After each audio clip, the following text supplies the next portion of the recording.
ಇಂದ್ರಮ್ಮ ನಿನ್ ಪಾಲಿಗೆ ಸತ್ಲು ಅಂತ ನೀನ್ ಅನ್ಕೊಳ್ಳೋದಾದ್ರೆ ಹೋಗು, ಹೋಗಿ ಎಲ್ರಿಗೂ ಹೇಳೋಗು, ಹೋಗು. ಅತ್ತೆ ಯಾಕೆ ಹಾಗೆಲ್ಲ ಮಾತಾಡ್ತೀರಾ?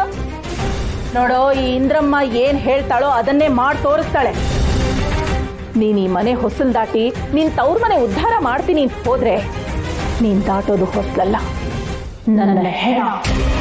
ಅಯ್ಯೋ ಅಯ್ಯೋ ಅಯ್ಯೋ, ನಾನೀಗ ಏನ್ ಮಾಡ್ಲಿ? ಅತ್ತ ಯಾಕೆ ಹಿಂಗ್ ಮಾತಾಡ್ತಿದ್ದೀರಾ? ನನಗೆ ಈ ಮನೆನೂ ಮುಖ್ಯ, ನೀವು ಮುಖ್ಯ. ಬರ, ನೀನ್ ಹೇಳೋದೇ ನಿಜ ಆದ್ರೆ ಪ್ರಮಾಣ ಮಾಡು. ನಮ್ಮಮ್ಮನ ಮೇಲೆ ಪ್ರಮಾಣ ಮಾಡಿ ಹೇಳು, ನೀನ್ ಈ ವಿಷಯನ ಯಾರಿಗೂ ಹೇಳಲ್ಲ ಅಂತ. ಹೌದು, ನೀನ್ ಈ ಮನೆ ಹೊಸಲ್ ದಾಟಿ ಈ ವಿಷಯ ಯಾರಿಗಾದ್ರೂ ಹೇಳಿದ್ರೆ ನಾನ್ ಸಾಯೋವರೆಗೂ ನಿನ್ಗೆ ಈ ಮನೇಲಿ ಜಾಗ ಇರಲ್ಲ. ಪ್ರಮಾಣ ಮಾಡು. ಯಾರಿಗೂ ಹೇಳಲ್ಲ ಅಂತ ಪ್ರಮಾಣ ಮಾಡು.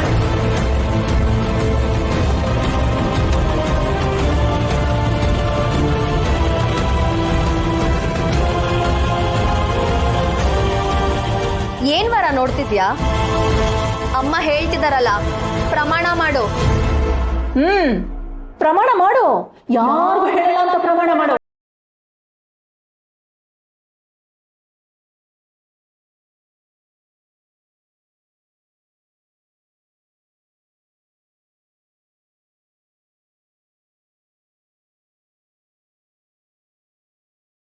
ಯಾರಿಗೂ ಹೇಳಲ್ಲ.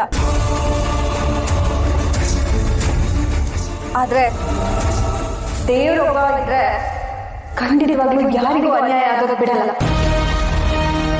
ಆಯ್ತಾಯ್ತು, ನಿನ್ಗ ಆ ದೇವ್ರ ಮೇಲೆ ಅಷ್ಟು ಭಕ್ತಿ ಇದ್ರೆ ಆ ದೇವ್ರನ್ನ ಕೇಳ್ಕೊ, ನಾನು ಅಡ್ಡಿ ಬರಲ್ಲ. ನಿಜ ಅತ್ತೆ, ನನಗ್ ದೇವ್ರ ಮೇಲೆ ನಂಬಿಕೆ ಇದೆ. ನಾನಾಗೆ ಯಾವತ್ತೂ ಈ ವಿಷಯ ಯಾರಿಗೂ ಹೇಳಲ್ಲ. ಆದ್ರೆ ಒಂದು ಮಾತು, ಶ್ರಾವಣಿ ಅಕ್ಕಿನ ಸೋಲ್ಸೋದು ಅಷ್ಟು ಸುಲಭ ಅಲ್ಲ. ಶ್ರಾವಣಿ ಅಕ್ಕೆ ತನ್ನ ಪ್ರೀತಿನ ಯಾವತ್ತೂ ಬಿಟ್ಕೊಡಲ್ಲ. ಅವ್ರ ಪ್ರೀತಿನ ಕಳ್ಕೊಳ್ಳೋ ಮಾತೇ ಇಲ್ಲ. ಪ್ರೀತಿ ವಿಷಯದಲ್ಲಿ ಶ್ರಾವಣಿಗೆ ಸೋಲೇ ಇಲ್ಲ ಅತ್ತೆ. ಅದನ್ನು ನೋಡೇ ಬಿಡ್ತೀನಿ.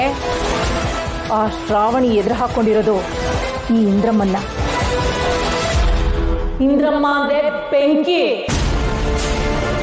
ಈ ಬೆಂಕಿಗೆ ಎದುರಾಗಿ ಬಂದ್ರೆ ಸುಟ್ಟು ಬೂದಿ ಆಗ್ಲೇಬೇಕು. ಆ ನಿನ್ನ ಶ್ರಾವಣಿ ಮತ್ತೆ ಸುಬ್ಬು ಸಂಬಂಧ ಸುಟ್ಟು ಬೂದಿ ಆಗೋದನ್ನ ನೀನೇ ನಿನ್ ಕಣ್ಣಾರೆ ನೋಡು. ಬಾ ಮಗಳೇ.